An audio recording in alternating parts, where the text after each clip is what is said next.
Persembahan dan perpuluhan dapat ditransfer melalui BCA 857 050 5000 atas nama GBI Musi Palam Indah atau scan barcode QR kode GBI Musi Palam Indah. Tuhan Yesus memberkati.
Shalom Bapak Ibu Saudara, puji nama Tuhan, apa kabar semuanya?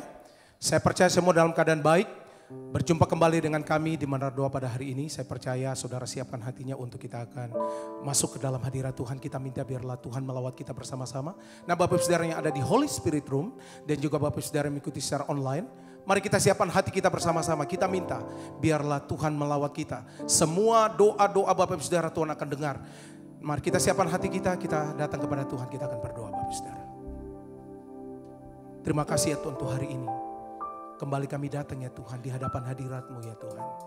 Kami berterima kasih untuk Tuhan yang baik dalam kehidupan kami. Tuntun kami, urapi kami hari ini ya Tuhan. Kami rindu berjumpa dengan Tuhan secara pribadi. Lewat menara doa ini ya Tuhan, kami percaya umat-umat-Mu yang mengalami apapun ya Tuhan, mereka akan berjumpa dan Tuhan akan pulihkan kehidupan mereka ya Tuhan. Biarlah hadirat-Mu ya Tuhan memenuhi kami semua. Kami rindu ya Tuhan, kuasa-Mu bekerja atas kehidupan kami ya Tuhan. Roh Kudus-Mu ya Tuhan menaungi seluruh kehidupan kami. Bawa kami, basuh kami dengan kuasa darah Yesus.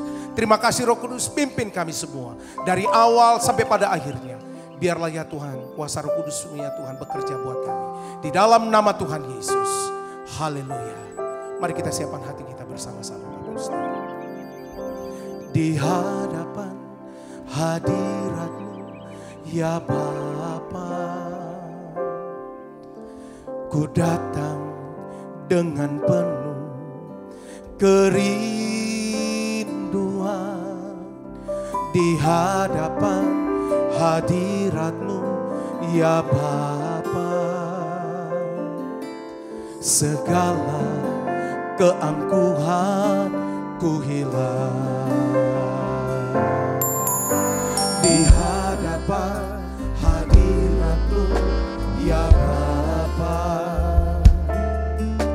ku datang dengan penuh kerinduan. Di hadapan hadirat-Mu ya Bapa, segala keangkuhan ku hilang. Mari sembah, dia katakan, ku sembah Kau ya Bapa, ku sembah Kau ya Tuhan, ku tinggikan nama-Mu Yesus. Dalam hidupku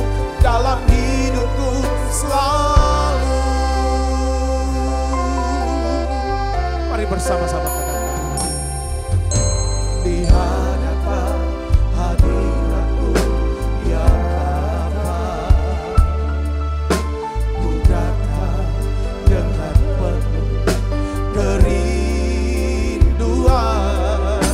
Di hadapan hadirat-Mu ya Bapa, segala keangkuhan. Mari sembah Dia, haleluya. Ku sembah Kau ya Bapa, ku sembah Kau ya Tuhan, ku tinggikan nama-Mu Yesus dalam hidupku, dalam hidupku selalu.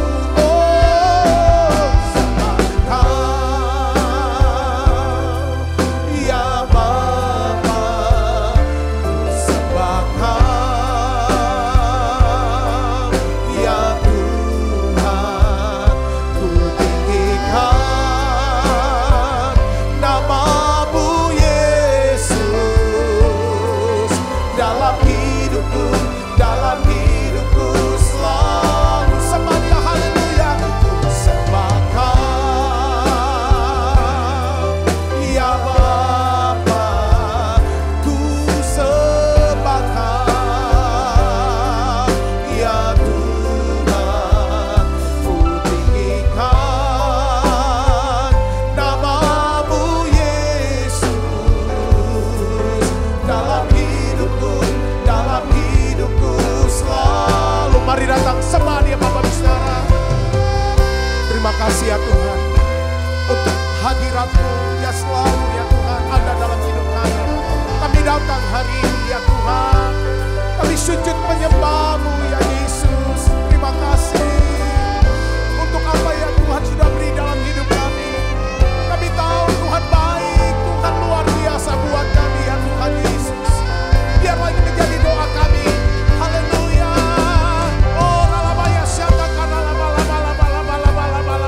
Mari ya Roh Kudus, bawa kami ya Tuhan. Oh lama-lama kami percaya mujizat-Mu masih ada sampai hari ini.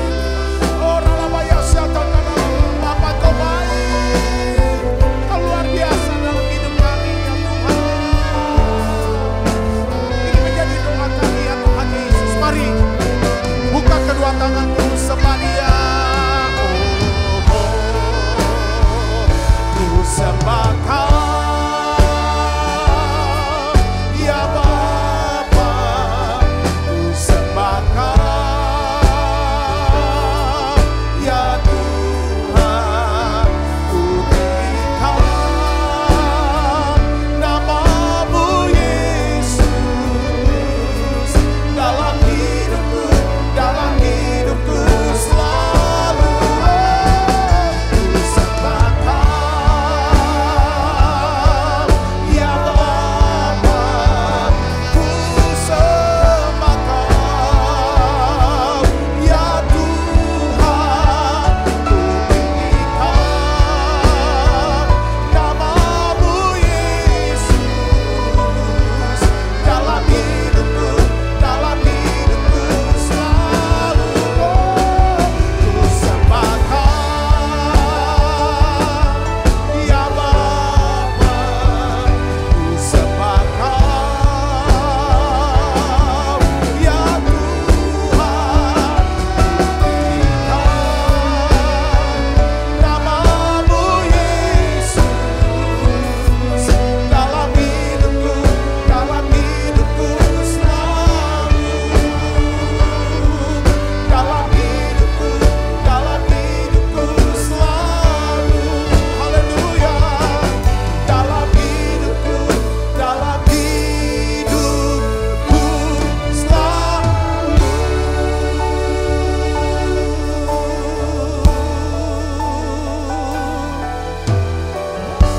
Mari Bapak bisa sembah Tuhan bersama-sama. Kita masuk ke dalam hadirat-Nya.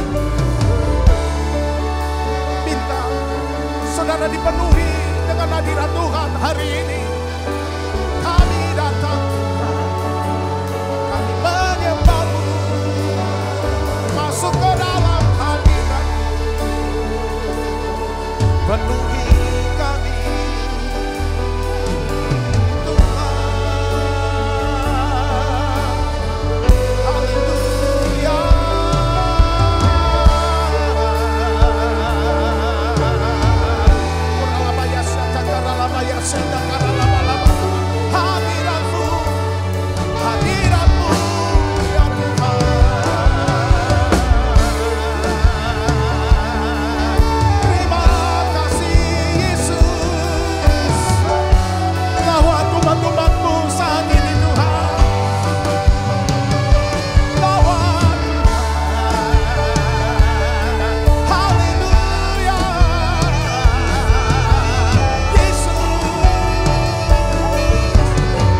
kasih Tuhan.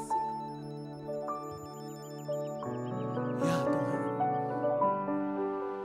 penuhi kami Roh Kudus. Kami rasakan kehadiran Tuhan di tengah-tengah kami. Makasih Roh Kudus.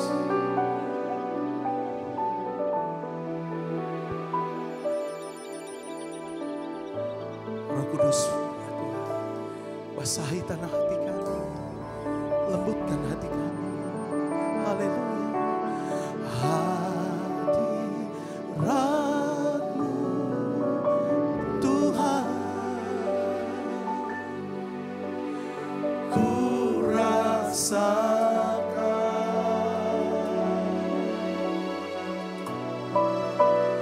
kekudusan-Mu Bapa, penuhiku.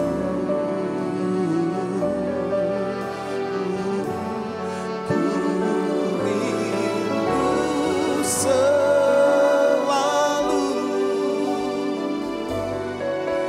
diam dalam bait-Mu. Oh, menikmati kasih anugerah-Mu.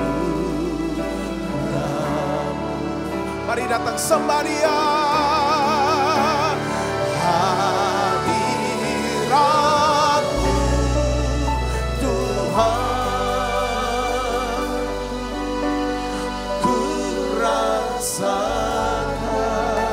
ku rasakan damai kekudusan-Mu Bapa,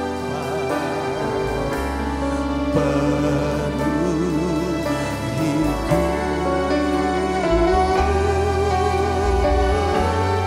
Ku rindu selalu diam dalam bait-Mu. Oh, menikmati kasih anugerah-Mu.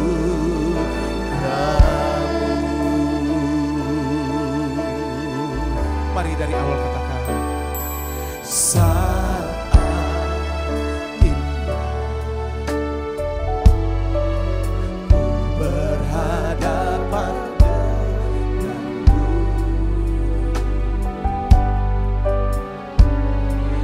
memandang wajah-Mu, Yesus kekasih jiwaku.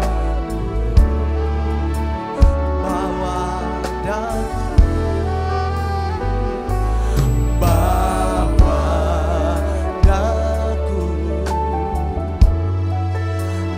erat dalam pelukan-Mu,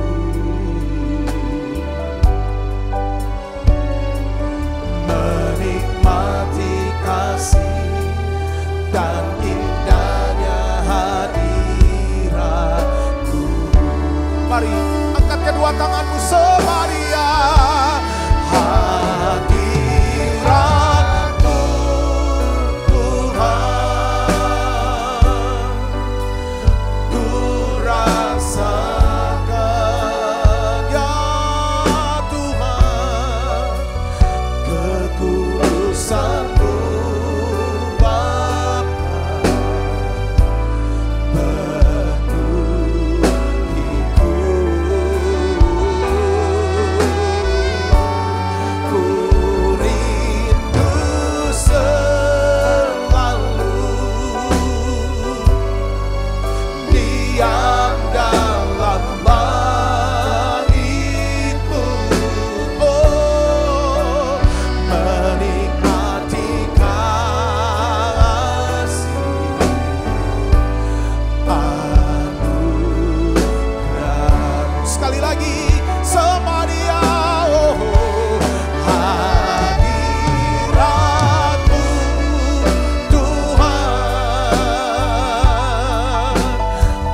bawaku lebih dekat.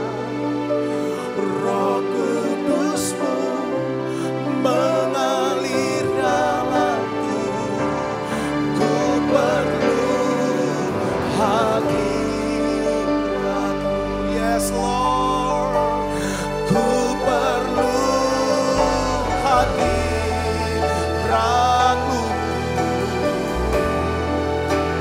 Roh Kudus-Mu bawaku lebih dekat.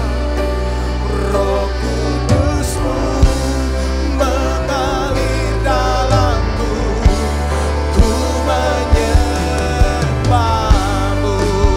Mari sembah Dia.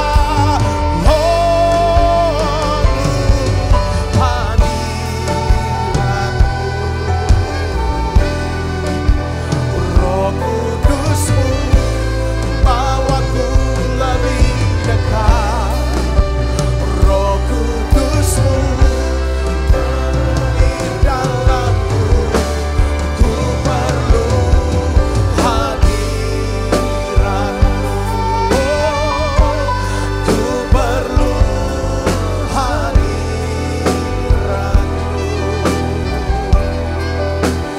Roh Kudus-Mu bawaku lebih dekat.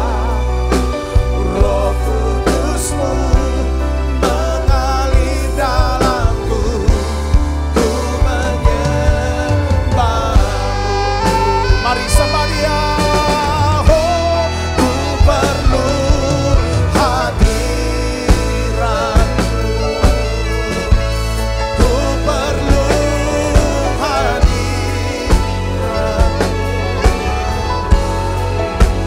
Roh Kudus-Mu bawaku lebih dekat.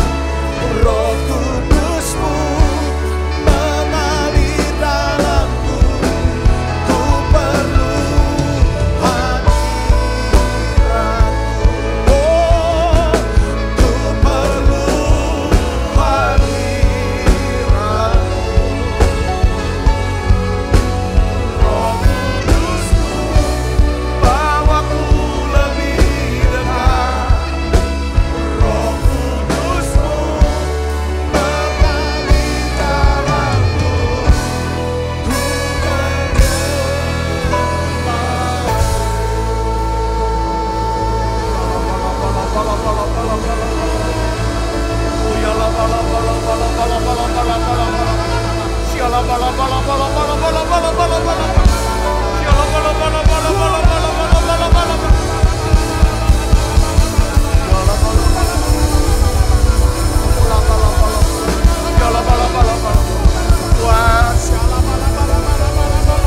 curahkan Roh Kudus-Mu buat kami. Curahkan, penuhi anak-anakmu dengan Roh Kudus. Kami butuh hadirat. Terima, saudara, terima. Dalam nama Yesus. Penuh Roh Kudus. Penuh Roh Kudus. Dalam nama Yesus. Dalam nama Yesus. Penuh. Buka mulutnya, buka suaranya. Dalam nama Yesus. Penuhi, minum. Oh ya lama. Oh ya lama. Oh ya lama. Api Roh Kudus. Dalam nama Yesus. Oh ya lama.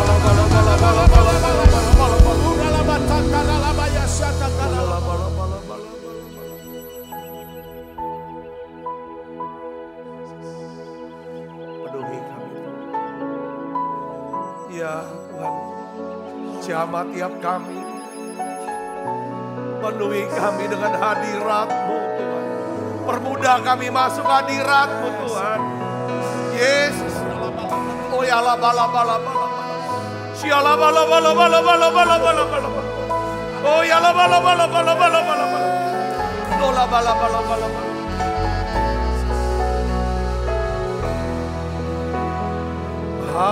Hadirat-Mu memenuhi,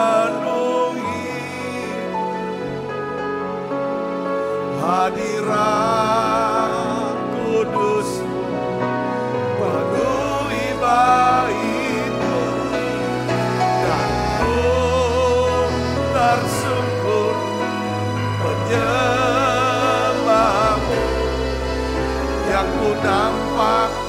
hanya kemuliaan hadirat-Mu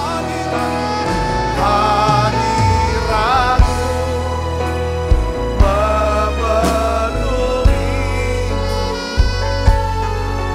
hadirat kudus-Mu penuhi bagiku, dan ku tersyukur menyembah-Mu. Yang ku nampak hanya kemuliaan. Tuhan, aku berdoa, kuasa kesembuhan-Mu bekerja di tengah-tengah kami. Semua anak-anak-Mu yang sakit hari ini, Tuhan sembuhkan. Dalam nama Yesus, saudara yang sakit boleh angkat tangan saudara, arahkan ke layar ini. Aku berdoa Bapa dalam nama Yesus, anak-Mu yang sakit ini jadi sembuh. Dalam nama Yesus, oleh bilur Yesus jadi sembuh. Tuhan, apapun yang sedang terjadi, yang sedang dialami, dihadapi oleh anak-anak-Mu, sebesar apapun badai yang sedang menerpa hidup mereka, segelap apapun lembah yang sedang mereka lewati, aku minta hadirat-Mu Tuhan. Aku minta kehadiran-Mu Tuhan. Bangunkan kami kesadaran, ada Tuhan yang menyertai kami. Ada Tuhan beserta kami. Kalau Allah ada di pihak kami, siapakah lawan kami? Tuhan, terima kasih, urapi kami semua. Kami percaya Tuhan, mujizat itu masih ada buat kami. Urapi hamba-Mu untuk dapat menyampaikan pesan firman-Mu dengan bahasa yang sederhana dan mudah dimengerti Tuhan. Dalam nama Yesus kami berdoa. Yang siap menerima firman, hati gembira, sama-sama katakan amin. Tang yang meriah saudara. Silakan kembali Ibu Bapak. Shalom saudara. Nah, hari ini saya ingin berikan judul daripada khotbah saya, yaitu jadikanlah hadirat Tuhan sebagai jangkar kehidupan kita. Kenapa kita perlu jangkar? Jangkar biasanya untuk sebuah kapal ya saudara ya, supaya kapal itu tidak hanyut atau tenggelam. Nah, begitu juga dengan kehidupan kita. Saya melihat bahwa saya mempelajari tidak ada seorang pun ya yang menjalani kehidupan tanpa adanya masalah atau kemunduran atau badai. Pasti ya, kita semua pernah menghadapi badai kehidupan dan kemunduran dari waktu ke waktu. Contohnya seperti ya mungkin masalah dalam rumah tangga, masalah ya dalam keuangan, masalah hubungan atau pergaulan, atau juga masalah dalam pelayanan. Saudaraku, yang terjadi pertanyaan adalah begini. Apakah semua hal itu yang menguasai kita? Apakah karena ada masalah ini kita jadi berhenti ya mencoba lalu kita menyerah? Ya, kita harus hati-hati saudara bahwa kemunduran ini atau masalah-masalah ini ya itu bisa dapat menyebabkan kita mengambil keputusan-keputusan yang fatal. Ini hati-hati saudaraku ya, masalah rumah tangga keputusannya fatal. Masalah keuangan ambil keputusannya jadi fatal. Masalah pelayanan keputusan jadi fatal. Ya saudara, masalah hubungan, pergaulan, masalah fatal. Saudara, berapa banyak orang, fatal itu saudara sudah ngerti maksudnya. Yaitu apa? Ya kan, saya catat begini saudaraku ya. Kemunduran atau masalah bisa menyebabkan kita menyimpang dari tujuan daripada hidup kita. Ya, setiap kita Tuhan punya tujuan dalam hidup kita. Tapi seringkali masalah, ya kan, bisa menyebabkan, ya kan, kita hidup menyimpang dari tujuan. Beberapa hari ini kita bahas tentang seorang yang bernama siapa? Yunus. Dia punya pengalaman pribadi, rekam jejak, ya, dengan orang Niniwe. Saudara, bagaimana keluarganya, ya kan, dibantai, bangsanya ditindas oleh orang-orang Niniwe. Ketika Tuhan panggil dia, memang Yunus ya dipanggil Tuhan. Tujuan hidup Yunus kalau kita melihat, saudara, yaitu apa? Berkhotbah di Niniwe. Setelah dia buat Niniwe bertobat, selesai cerita hidup dia. Saudaraku, seperti Yohanes Pembaptis mempersiapkan jalan bagi kedatangan Tuhan. Saudara bisa ngerti dikatakan amin. Yesus untuk mati di salib. Saudaraku, dan setiap kita itu punya tujuan dalam hidup kita. Saudara, nah sering ada kalanya masalah, saudaraku, bisa menyebabkan kita menyimpang dari tujuan. Ketika Tuhan panggil Yunus, Tuhan suruh pergi kamu ke Ninewe. Dia menyimpang, dia pergi kemana? Ke Tarsis. Saudaraku, dalam hidup kita, ya kan? Saya juga melihat begini saudara ya. Saudara pernah dengar cerita ya tentang tokoh-tokoh gereja yang sesat. Misalnya gereja setan lah, Mormon lah, Saksi Yehova. Awalnya tuh mereka tuh pendeta-pendeta dari gereja Yesus Kristus yang murni. Ininya Alkitab. Tapi karena masalah. Karena adanya masalah, adanya badai dalam pelayanan mereka, dalam kehidupan mereka. Timbul yang namanya apa saudara? Kekecewaan, kepahitan. Lalu, jadi saudara itu yang menyebabkan kepahitan, ya Tuhan kembar, kebencian itu menyebabkan penyesatan. Saudara itu semuanya kita juga tahu ya tokoh yang tulis buku Das Kapital, saudara tahu Karl Marx. Ya anak pendeta, saudaraku. Ya kan dia ini kan cikal bakal daripada komunis, ateis. Nah yang kedua adalah saudara, saya catat kemunduran atau masalah. Ya kalau kita nggak hati-hati itu kan bisa menyebabkan kita mengabaikan nilai-nilai kebenaran firman. Kita tabrak. Saudaraku, kita nggak punya pegangan. Hidup tuh harus ada anchornya. Contohnya gini, ketika kita ngumpul nih dengan orang-orang lagi bicara, mereka tuh asik dengan ngobrol yang kata-kata yang kotor, kata-kata. Kalau kita nggak punya jangkar, nggak punya hidup, nggak berdasarkan prinsip, kita kan terlibat di dalam pembicaraan itu. Saya bisa ngerti, katakan amin. Saudara bersama-sama dengan sahabat, kita bukan berarti gak boleh kumpul dengan siapapun ada. Tetapi saudara, kalau kita gak punya jangkar dalam hidup kita, atau prinsip yang kita mau anut, aku enggak ya. Aku prinsipnya seperti ini. Jadi ada orang-orang, nah ini kita bisa langgar. Ya kan, oh gak apa-apa, gak ada masalah kok. Ya, nah itu yang kita sudah bahas waktu itu kan, banyak hal. Bisa mengabaikan nilai-nilai kebenaran firman Tuhan. Ya. Yang ketiga adalah masalah atau kemunduran bisa menyebabkan kita kehilangan apa? Pengharapan akan masa depan. Nah saya melihat ada banyak orang, saudaraku, yang terhanyut oleh badai kehidupannya dengan bereaksi seperti yang kita tulis di atas. Nah saya ingin ajak saudara untuk melihat ya kan, bahwa kita akan selalu terhanyut dengan badai kehidupan kalau kita tidak memiliki jangkar hidup yang tepat. Saya kasih contoh tentang anak muda lah. Saya juga punya anak masih muda. Anak saya biasanya jadi juru bicara lebih detail itu adalah istri saya, Bu Andit. Kalau mau bicara sama Sasa atau Joel. Tapi saya yang kasih idenya, ide dasarnya gitu loh.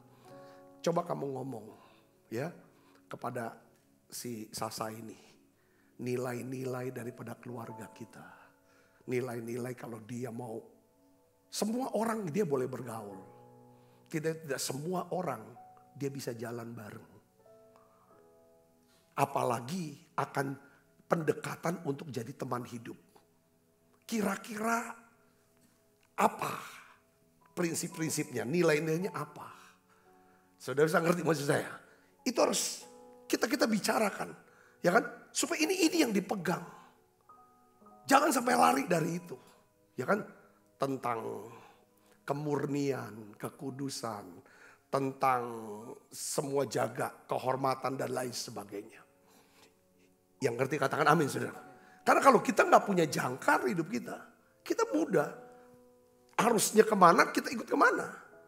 Ya kan arusnya ke sini kita ikut ke sini. Nah hari ini saya ingin bagikan, makanya hidupnya jadi gak tenang.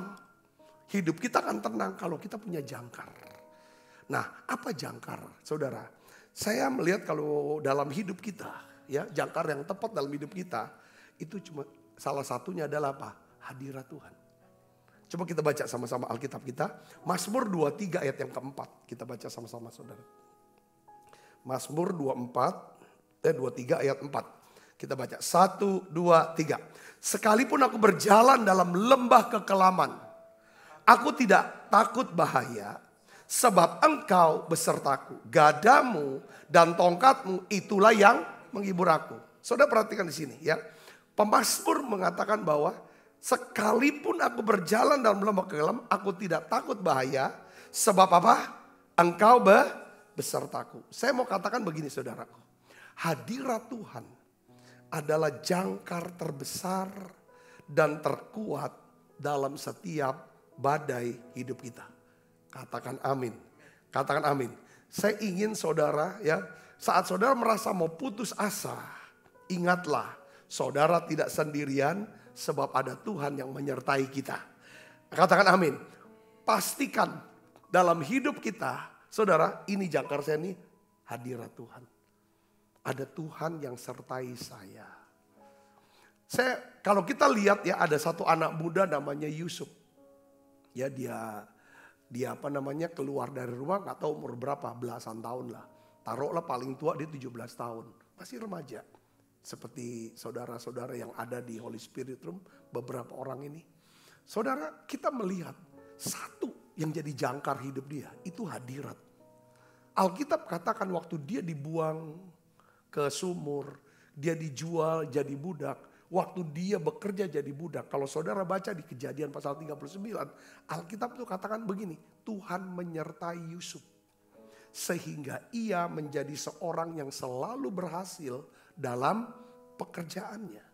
Maka tinggallah ia di rumah tuannya orang Mesir itu. Lalu di dalam ayat yang ketiga itu dilanjutkan lagi dengan kata-kata begini. Setelah dilihat oleh tuannya. Ya, bahwa Yusuf disertai Tuhan. Dan bahwa Tuhan membuat berhasil segala yang dikerjakannya. Maka Yusuf mendapat apa? Kasih tuannya. Lalu setelah dia dapat kasih tuannya, dapat perkenan tuannya. Dia boleh melayani, ya kan? Dia boleh melayani tuannya itu. Kepada Yusuf diberikan kuasa atas rumahnya. Segala miliknya diserahkan kekuasaan kepada Yusuf. Saya melihat saudaraku, ya. Saya ulang lagi, ini prinsip yang sangat penting sebagai orang Kristen. Yaitu apa saudara? Dengan kata saudara harus membangun satu kesadaran bahwa ada Allah yang menyertai kita. Allah yang menyertai kita bukan ada Allah perjanjian lama, Allah yang ada di samping bukan. Tapi Allah yang ada di mana? Di dalam. Pada waktu saudara percaya Yesus, saudara roh Yesus dalam rupa apa? Roh Kudus. Saudara ada di sini, dia sertai kita. Yang percaya katakan amin. Itulah makanya Yesus mengatakan Allah Immanuel. Ini dahsyat saudaraku. Ya. Saya lihat di perjanjian lama itu menegaskan banget. Setiap orang yang disertai Tuhan, orang itu jadi dahsyat. Orang itu menjadi luar biasa. Sekalipun hidupnya nggak selalu dalam keadaan baik-baik saja. Satu lagi namanya Samuel. Saudara pernah dengar nama Samuel? 1 Samuel 3 ayat 19-20 itu dikatakan saudaraku.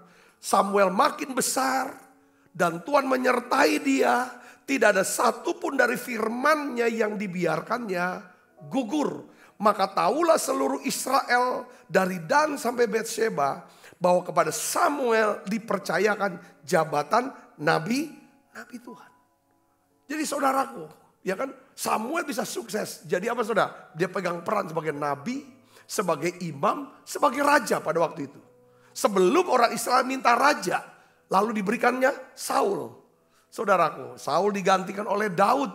Dan kita bisa melihat lagi dicatat sama Alkitab. 1 Samuel 18-14. Daud berhasil di segala pekerjaannya. Sebab apa saudara? Tuhan menyertai dia. Katakan amin. Nah hari ini saudaraku, ya kan, penting dalam hidup kita, pastikan saudara tahu, sadar bahwa hadirat Tuhan menyertai saudara. Ya, nah sekarang bagaimana caranya kita bisa rasakan itu, masuk di dalam hadiratnya. Saudara, Mazmur 104, 100 ayat 4 katakan begini. Kita baca sama-sama. 1, 2, 3. Masuklah melalui pintu gerbangnya dengan nyanyian syukur. Ke dalam pelatarannya dengan puji-pujian. Bersyukurlah kepadanya dan pujilah namanya. Ya, masuklah melalui pintu gerbangnya. Itu gambaran daripada hadirat Tuhan. Dengan apa? Dengan nyanyian. Jadi kita masuk hadirat Tuhan. Dengan apa saudara? Menaikkan nyanyian pujian dan nyanyian syukur kepada Tuhan. Katakan amin. Nah, ucapan syukur kepada Tuhan atau nyanyian pujian itu membangun kesadaran kita saudara, bahwa kita tidak sendirian, ada Tuhan yang menyertai kita. Katakan amin. Saya ingin dorong saudara setiap hari, saudara hidup dalam hadirat Tuhan. Gini saudaraku, saya mau katakan begini, saudara dengarkan. Setiap kali kita berada dalam lembah kekelaman, ya, setiap kali kita berada dalam masalah, apalagi masalah ini tidak bisa kita temukan jalan keluarnya sepertinya. Masih belum ketemu jalan keluarnya. Atau mungkin kita sedang mengharapkan, menantikan jawaban daripada doa kita. Kita sedang nantikan usaha kita ini. Saudaraku Yesus. Nah, seringkali fokus kita adalah apa saudaraku? Kita taruh perhatian kita kepada keadaan ini, kepada masalah ini. Itulah yang menyebabkan kita jadi apa? Jadi bingung, jadi takut, jadi khawatir. Ya, ketika saudara takut, khawatir dan bingung, Tuhan tuh ajarin saya. Ya kan? Dengan kata-kata begini saudara, waktu Yesus bersama dengan para murid, dia ada di kapal, tiba-tiba datang badai. Yesusnya lagi tidur saudara. Lalu murid-murid berkata, "Guru, engkau tidak peduli bahwa kita ini akan binasa." Lalu Yesus, apa kata-kata Yesus saudara? Ya kan, "Mengapa kamu takut? Hai kamu orang yang tidak percaya." Jadi seperti Tuhan tuh mau ngajarnya begini. Kalau kamu takut, coba kamu pertanyakan ketakutanmu. Apa penyebab ketakutan? Yang kedua, ya kan, kenapa kamu nggak alihkan pikiran kamu dari keadaan yang membuat kamu takut kepada Tuhan yang pernah tolong kamu, yang pernah selamatkan kamu, yang pernah sembuhkan kamu, yang percaya katakan amin. Makanya saudaraku, Daud dia pernah dalam tulisan Mazmur dikatakan, "Mengapa tertekan hai jiwaku?" Ya kan? "Mengapa tertekan hai jiwaku?" Lalu dia jawab, dia kata apa? Itu dia tertekan karena dia berfokus kepada apa saudara? Kepada masalahnya, kepada keadaannya, kepada lembah kekelamannya ini, kebingungannya ini yang buat dia bingung, takut. Saudaraku, lalu dia berkata apa saudaraku? Ya kan? "Berharaplah kepada Tuhan dan aku akan bersyukur lagi kepada Tuhan." Pada waktu Daud ambil keputusan untuk bersyukur, saudara, Daud sedang mengalihkan pikirannya dari keadaannya kepada Tuhan. Yang ngerti katakan amin. Jadi saudara yang kasih Kristus. Jadi artinya apa di sini saudara? Ucapan syukur dapat membantu kita mengalihkan fokus perhatian kita dari keadaan atau masalah yang menyebabkan kita bingung, khawatir dan takut kepada sesuatu yang lebih baik yang telah dilakukan Tuhan bagi kita di masa lalu. Katakan amin. Saudara, nah hari ini saudaraku, nah saya ngerasa seperti ini. Hadirat Tuhan itu memang benar-benar selain daripada jangkar, itu juga merupakan satu jawaban buat setiap kita. Ya, nah apa janji Tuhan? Apa janji firman Tuhan? Kalau saudara menjadikan hadirat Tuhan sebagai jangkar kehidupan saudara. Ya, yang pertama saudara saya dapatin firman ini. Ya, di dalam hadirat Tuhan, di sana ada apa? Kasih Tuhan. Kasih Tuhan dan kuasa Tuhan. Coba kita baca. Mazmur 16 ayat 11. Kita baca sama-sama yuk. 1, 2, 3. "Engkau memberitahu kepadaku jalan kehidupan. Di hadapanmu atau di hadiratmu. In your presence. Ya, di hadiratmu ada sukacita berlimpah-limpah di tangan kananmu. Apa? Ada nikmat senantiasa. Jadi di dalam hadirat Tuhan itu ada apa saudara? Adakah kasih Tuhan? Ada kuasa Tuhan. Di mana ada kasih Tuhan, ya, di mana ada kuasa Tuhan, di sana pasti ada apa? Damai sejahtera. Di sana pasti ada sukacita yang berlimpah-limpah. Nah, sekarang gini. Mungkin beberapa di antara saudara pernah kita semua sering ngalami hadirat Tuhan. Sebenarnya hadirat Tuhan itu apa sih? Roh Kudus sendiri. Kamu akan menerima kuasa kalau Roh Kudus turun atas kamu. Katakan amin. Hadirat Tuhan itu adalah Roh Kudus sendiri. Jadi artinya apa saudara? Kalau saudara jadikan hadirat Allah sebagai jangkar, itu artinya saudara jadikan Roh Kudus sebagai jangkar dalam hidup saudara. Dan dia akan bisa, kita sudah tahu bahwa Yesus berkata kan saudara, ya, kepada para muridnya di dalam Yohanes 14 ayat 26, Yohanes 16 ayat 13. Yesus berkata kepada murid bahwa ada 4 hal yang akan dilakukan oleh Roh Kudus dalam hidup kamu. Yang pertama, dia akan mengajar kamu. Dia akan mengajar kamu. Jadi dalam hadirat Tuhan, kalau kita dipenuhi dengan Roh Kudus, kita suka dalam hadirat Tuhan, maka saudara, waktu saudara baca Alkitab, waktu saudara dengar khotbah-khotbah firman Tuhan seperti ini, Roh Kudus akan menerangi kita. Yang ngerti katakan amin. Membuat kita bisa mengerti. Ada pengertian, dapat pengetahuannya, dapat pewahyuannya, dapat terangnya. Sekarang aku tahu, oh ini kuncinya. Yang kedua, Yesus berkata bahwa Roh Kudus itu akan apa saudara? Mengingatkan kamu. Apa yang harus diingatkan saudara oleh Roh Kudus? Semua firman yang pernah kita baca. Semua firman Tuhan yang pernah kita dengar, yang kita pernah pelajari. Saudaraku, ketika kita berada dalam lembah kekelaman itulah, Roh Kudus yang menyertai kita, dia mengingatkan firman-firman Tuhan. Sehingga kita bisa berkata, aku tidak takut bahaya. Yang percaya katakan amin. Saya senang dengan kesaksian yang selalu saya ingat, saya tidak pernah lupa. Saudaraku, tentang rumah kebakaran. Ketika rumah kami kebakaran, api makin besar. Rumah tetangga saya, bukan rumah saya. Itu udah dekat sekali. Saudaraku, itu membuat kami itu takut. Ketika kami itu dalam lembah kekelaman benar. Tetapi Roh Kudus, saudaraku, saya masuk hadirat. Saudara, saya minta Roh Kudus penuhi saya. Saya tahu kalau saya ada apa-apa, saya tahu cuman Roh Kudus. Ya kan, kalau dia bisa ajar saya, beritahu saya. Yang kedua, dia ingatkan saya firman Tuhan. Dia ubah firman logos menjadi firman rema, maka muncul iman dalam hati saya. Kalau ada iman dalam hati saya, pasti ada apa? Damai sejahtera dan sukacita. Itulah makanya di dalam hadiratmu, di hadapanmu ada sukacita senantiasa. Katakan amin. Karena dalam hadirat Tuhan, maka Roh Kudus akan ajar kita. Roh Kudus akan ingatkan kita. Dia akan ubah firman logos, firman yang tertulis menjadi firman rema.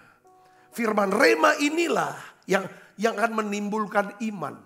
Dan iman inilah yang akan menghasilkan apa? Damai sejahtera dan sukacita. Kenapa ada sukacita? Sebelum kita ngalami, pasti saudaraku bahwa rumah saya gak kebakar. Kok saya bisa damai, bisa tenang?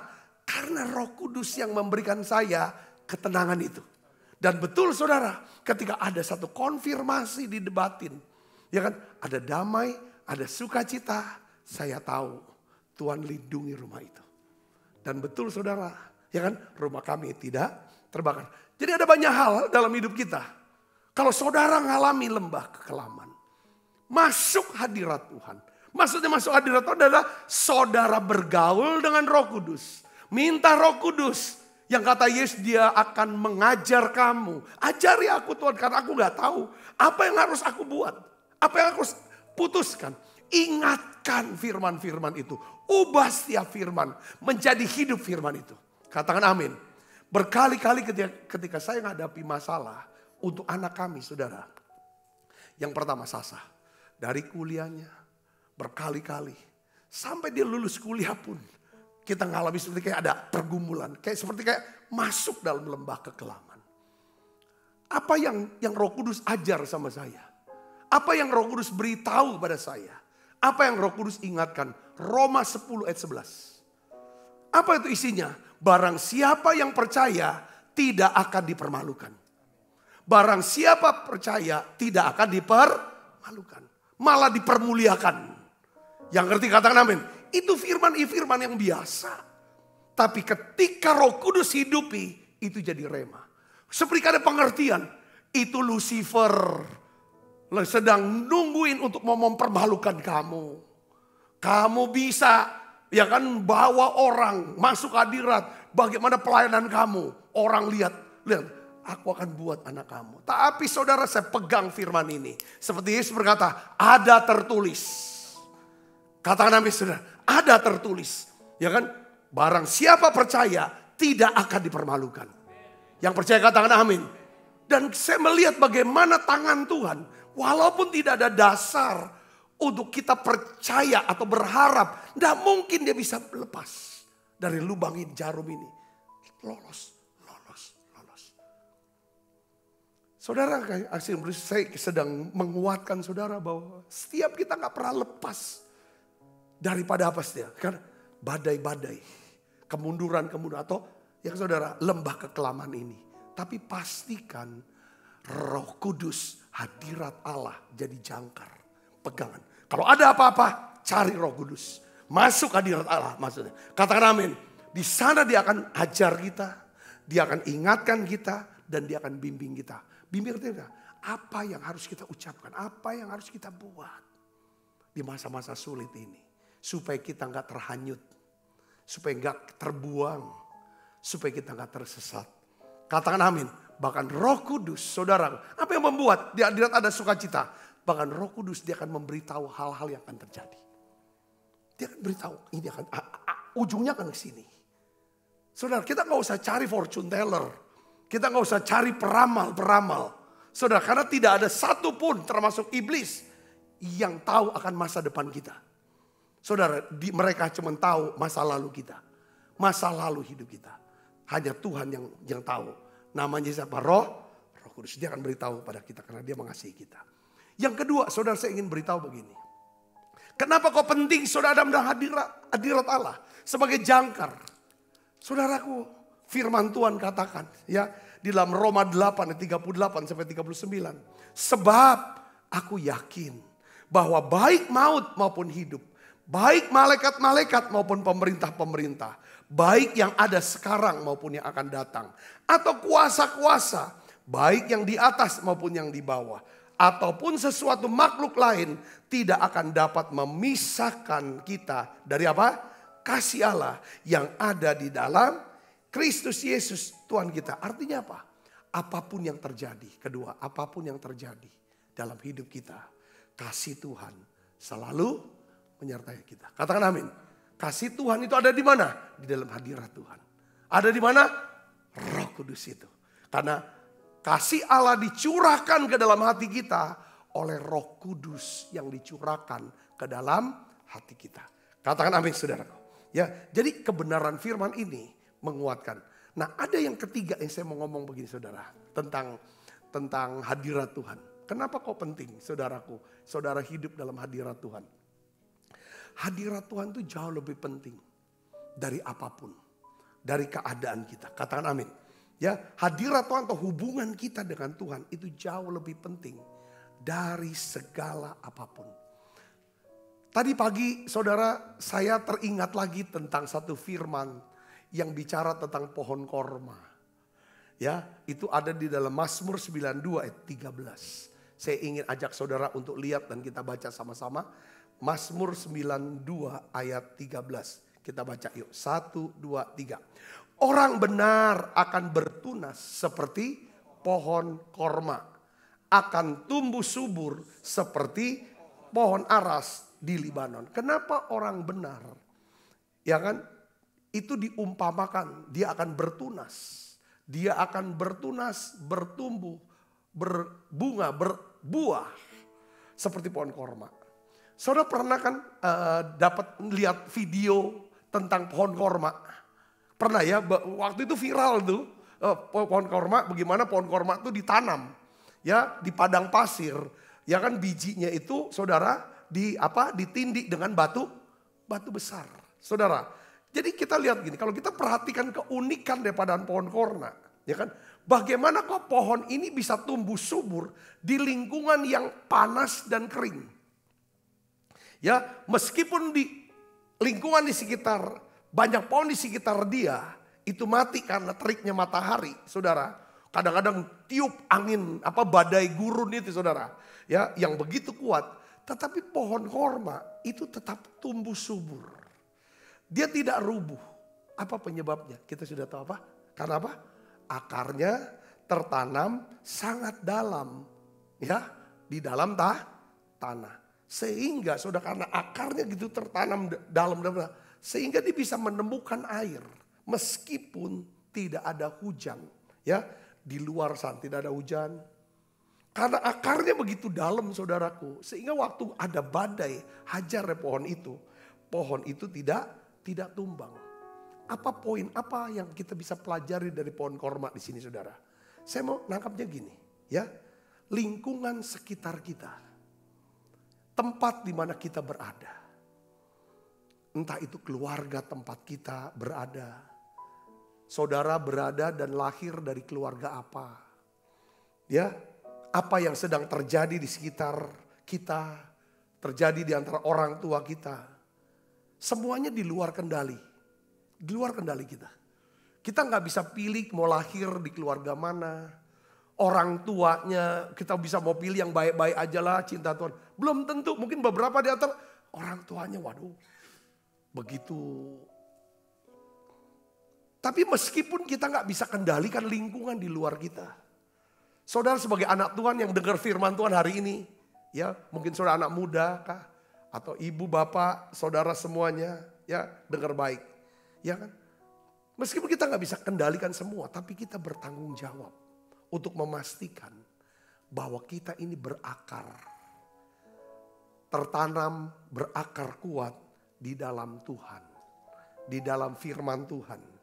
Maksudnya adalah jangkar hidup kita itu adalah hadirat Tuhan. Katakan amin. Kalau bisa, makanya gini, memang kadang-kadang nggak mudah ya. Orang tuh bisa nyanyi. Orang bisa memuji-muji Tuhan, jingkrak-jingkrak, lompat-lompat. Tetapi untuk tetap diam dalam hadirat Tuhan, dalam dengan Tuhan, nyembah. Karena untuk masuk hadirat Tuhan dengan nyembah, itu gak semua orang bisa. Gak semua orang bisa. Nyanyi bisa, bikin praise bisa, tapi untuk worship, deep worship, itu gak semua orang bisa. Kalau saudara dan saya sering lakukan deep worship sampai masuk hadiratnya begitu dalam banget. Itu bisa bongkar dan bersihkan semua pikiran-pikiran alam bawah sadar kita. Trauma-trauma masa lalu, ketakutan-ketakutan kita.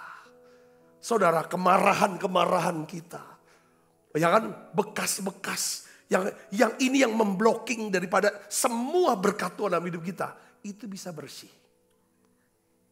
Katakan amin. Ya. Ya mungkin banyak di antara saudara yang bertumbuh dalam keadaan yang tidak menguntungkan. Saudara hidup di keluarga yang penuh dengan kekerasan. Keluarga yang berantakan. Sekalipun nampaknya dari luar keluarga kita baik-baik saja. Tapi sebenarnya kita ini kering. Saya ingin beritahu pada saudara, hari ini ambil keputusan untuk saudara jadikan hadirat Tuhan sebagai apa? Jangkar. Jangkar itu harus sampai kemana? Dasar laut. Jangkar enggak bisa, ya kan, tanpa kalau enggak sampai dasar laut. Oleh karena itu, jangkar disebut juga kalau dalam bahasa Ibrani, kitab Ibrani, jangkar itu atau sau itu namanya pengharapan. Jangkar itu butuh apa? Rantai. Rantai itu namanya apa? Iman. Yang ngerti katakan amin, saudaraku. Ya kan? Kalau misalnya saudara, ya kan, iman ini bisa kerja karena apa? Karena kita ngerti iman itu apa? Percaya bahwa Tuhan mengasihi kita. Itu namanya iman. Bukan diiman-imanin gitu loh, saudara. Ya kan, saudara? Makanya doa Paulus adalah, aku berdoa supaya kamu bisa memahami betapa lebarnya kasih Kristus. Jadi yang bicara iman artinya kita kenal, kita percaya bahwa Allah mengasihi saya. Nah itulah yang jadi rantai untuk kita bisa menaruh jangkar kita sampai kepada dasar. Harus sampai dasar itu. Baru jangkar itu bisa berfungsi. Kalau jangkarnya nggak sampai dasar sungai, dasar laut, saudara pasti perahu kehidupan kita akan tetap apa? Hanyut atau tenggelam. Saudara bisa nangkep di sini, katakan amin. Ya, hari ini saya berdoa. Ambil kesempatan di dalam tiap menara doa online ini. Seringkali saya masuk hadirat Tuhan tapi saya nggak ngerasa loh Pak. Saya ada hadirat Tuhan ngerasa. Saya percaya Roh Kudus hadirat Tuhan bukan soal perasaan. Itu adalah soal tentang keputusan roh kita. Ya kan, pikiran kita, hati kita semuanya tertuju ke Tuhan. Yang ngerti katakan amin sudah. Seringkali dalam hidup saya juga gak kerasa kok hadirat Tuhan. Saya gak rasa ada, ini kan, ya kan, seperti contoh kayak kemarin. Jujur saudaraku, dari mulai nyanyi doa pengurapan kemarin. Kita ada doa pengurapan beberapa waktu itu. Ya, saya rasa seperti kayak, kok saya gak dapat apa-apa. Enggak ngerasa, tapi saya tahu ada Tuhan di sini. Ada Tuhan sedang bekerja, itu aja. Ya kan, ada Tuhan yang mengasihi kita, mengasihi saya dan semua jemaat. Dan tiba-tiba Tuhan bilang, kamu doakan untuk orang sakit, doa untuk kesembuhan. Kemarin, apa yang terjadi saudaraku waktu doa pengurapan kemarin? Saya gak lagi pimpin pujian lama-lama seperti biasanya. Ya kan, setelah saya naik, nyanyi sebentar, saya bilang, oh di Tuhan sudah turun. Saya juga gak kerasa. Waktu saya bilang, maju yang sakit, maju ke depan. Disitulah hadirat Allah, kuasa Allah mulai bekerja. Dan saya merasakan, waktu saya mengurapi, itu cukup lama. Yang namanya urapan kasih, menjamah setiap daripada jemaat pada saat itu. Jadi poinnya adalah seringkali kalau kita dalam apa namanya, dalam keadaan di dalam lembah kekelaman, padang gurun atau badai apapun itu namanya, seringkali memang getar-getarnya tuh nggak kerasa. Seperti kayak gak ada Tuhan ya, kayak Tuhan mana ya? Sebenarnya enggak. Setiap kali kita ada dalam ujian, ya saudara, ujian iman, ya kan, kita memang nggak ngerasa ada Tuhan, ya kan? Tetapi percayalah, disitulah saatnya saudara aktifkan iman saudara. Ya kan, aktifkan iman, lepaskan pengharapan saudara, jangkar pengharapan saudara. Maka pada waktunya, ya seperti orang ujian kan. Setiap ujian semua diam. Termasuk Tuhan pun kalau kita lagi diuji, Tuhan tuh diam gak ngomong. Tapi percaya dia tetap sertai kita. Dia ada bersama dengan kita. Saya berdoa, saudara diberkati dengan pesan ini. Yuk kita akan bangkit berdiri. Sekalipun aku dalam lembah kelam, ku tak takut sebab kau besertaku. Sekalipun badai topan datang menerpa, ku tak gentar sebab kau di sisiku. Aku percaya, aku percaya berkat-Mu atasku melimpah, kebajikan, kemurahan selalu mengikutiku. Ku puji, ku sembah Kau Tuhan. Mari saudara, kita akan makan perjamuan kudus. Tiap kali kami makan perjamuan kudus, kami tahu ada Tuhan. Kami ingat ada Tuhan yang sudah mati di salib, darahnya dicurahkan buat kami untuk menebus dosa kami, memberikan keselamatan dan hidup yang kekal buat kami. Terima kasih Tuhan, terima kasih. Sebab apa yang telah teruskan kepadamu telah aku terima dari Tuhan, yaitu buat Tuhan Yesus pada malam waktu ia diserahkan mengambil roti, angkat roti. Dan sudah itu yang mengucap syukur atasnya, ia memecah-mecahkannya dan berkata, inilah tubuhku yang diserahkan bagi kamu. Perbuatlah ini menjadi peringatan akan aku. Saudaraku, bukankah roti tangan kita ada persoalan kita dengan tubuh Kristus? Mari makan dalam.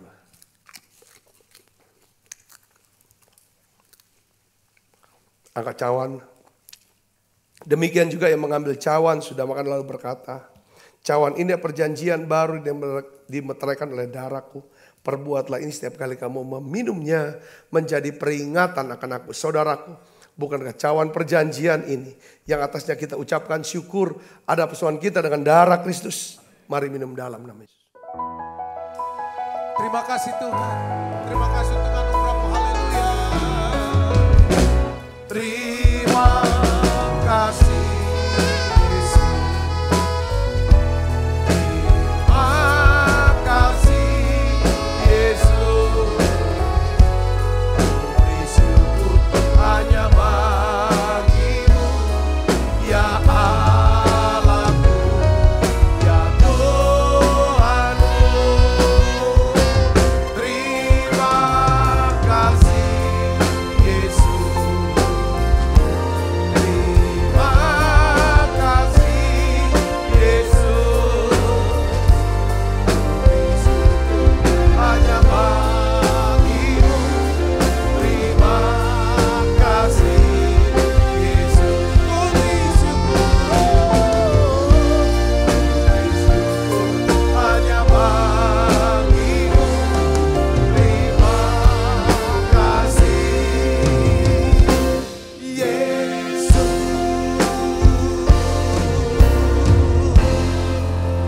Mari angkat kedua tangan kita, arahkan pandangan kita ke surga. Kekasih Kristus, terimalah berkat yang berlimpah-limpah daripada Allah Bapa. Di dalam anaknya yang Tuhan kita Yesus Kristus. Persoalan yang manis daripada Roh Kudus menyertai kita semua mulai saat ini sampai datang menjemput kita mempermai dan sampai selama-lamanya. Semua kita yang percaya dan berkati sama-sama katakan amin. Tuhan berkati saudara semuanya.